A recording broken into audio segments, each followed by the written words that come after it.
დაგროვებითი პენსია უზრუნველი სიბერე თუ კიდევ ერთი ტვირთი ჩვენი მოქალაქეებისთვის.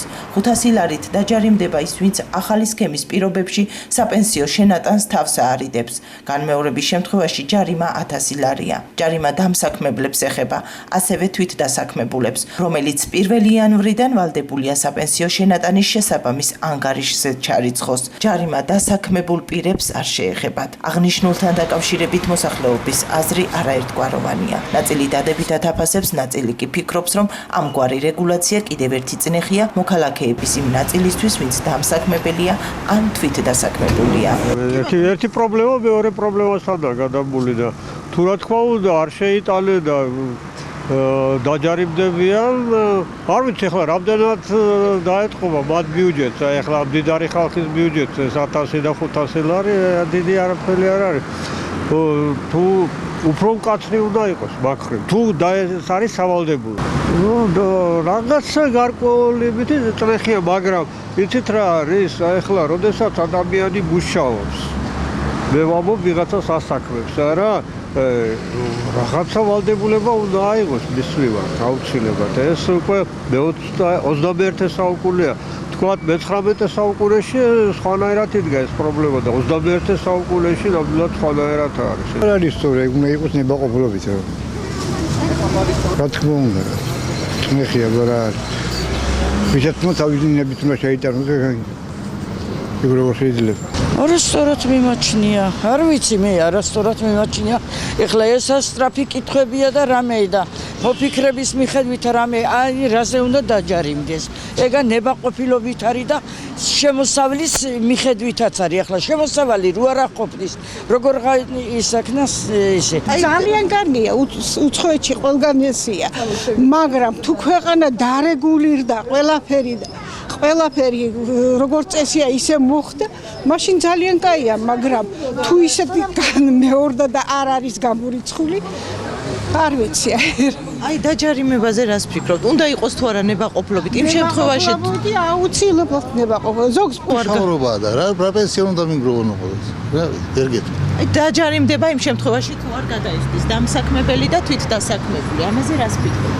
არ ვიცი, ვერ გეტყვი. ზღვარგარეთ შეიძლება ესეთი სისტემაა და აწყობთ და კარგად არის, მაგრამ ჩვენთან ეს რამდენად გაამართლა.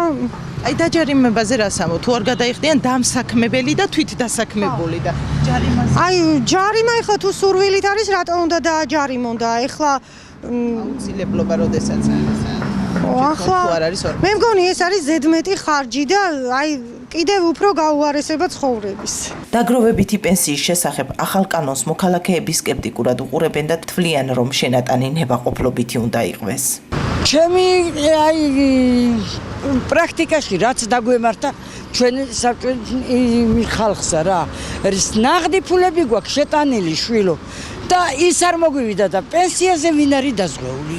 თავრობები იცვლება, ის სხვა კანონებს უშვებს და მე მაინცა ვერ შევეწყობი მაგ იმასა რა. არ მომწონს. სიტრას გეტყვით შვილო, მე პენსიონერი ვარ და ჩემი სიცოცხლე რაც მეწვალე და ვაგროვე კომუნისტების დროს ალბათ გახსოვს შევარდნაძემ რომ გამოაცხადა და ვადაძდა აგვისტოს ამ რიცხვამდე რომ შეიტანთ გაგიორმოგდებათო მთელი რაც დანაგზოგი მქონდა სულ თან ცოტა თანხა არ იყო 300,000 მაშინ ვეწვალებოდი აი ბოდის გიხდით სოფელში მუშაობდი, პამიდორს ვურგავდი და პამიდურით მწვანე ხელებით დავდიოდი სულ ახალგაზრდა ქალი. ხო და მთელი ის ჩემი ნაგროვები საწავი და არ ვიცი. ვერ გეტყვით. გაორმაგება კი არა, იმის ნახევარი მოიცათ, კიდევ კმაყოფილი იქნებოდი და ასე თუ მოხდა ამ ჩვენ ქვეყანაში არაფერი გამორიცხული არ არის, აბსოლუტურად არაფერი. იცით რა არის? მე თვითონაც მუშაობ და ვიცი ეს აი ჩვენ საქართველოში ასეთი პროგრამა არ ვიცი რამდენად იმუშავებს, იმიტომ რომ ჩვენ არასტაბილურად ვართ, ყოველწუთას იცვლება ყველაფერი და აი პირადად მე ეხლა 4 თვე აუცილებელია დანარჩენი ნებაყოფილობით, ხო?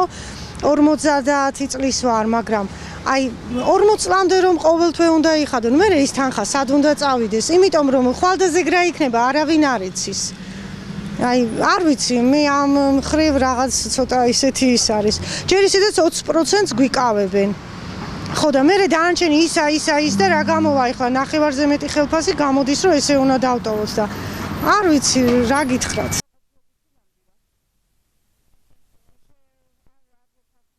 ვიცით რა ჯერ არ ვიცით ახლა როგორ იქნება ეს ყველაფერი. საერთოდ ყველაფერი ნებაყოფლობით უნდა იყოს, როგორ შეიძლება დაადალო ადამიანს, რაც თვითონ არ იქნება არ უნდა იმას დაგროვება. ესეც ხო პრობლემა არის. ამიტომ ვფიქრობ, რომ მაინც აუცილებლად უნდა იყოს ნებაყოფლობითი. დაძალებითი არ უნდა იყოს არავითარ შემთხვევაში. კი ბატონო, იმ შემთხვევაში თუ არ გადაიხდიან თვითონ დამსაქმებლები და თვით დასაქმებულები დაჯარიმდებიან. შეგახსენებთ, რომ 1 იანვრიდან ამოქმედდა დაგროვებითი პენსიის შესახებ კანონის ნაწილი, რომელიც საქართველოს მოსახლეობას საშუალებას მისცემს პენსიისთვის თავადად შეინახოს თანხა. მაგალითად, დამსაქმებელი იხდის დარიცხული ხელფასის 2%-ს, დასაქმებულიც 2%-ს და სახელმწიფო 2%-ს. საპენსიო შენატანების ადმინისტრირება საპენსიო სააგენტოს ევალება.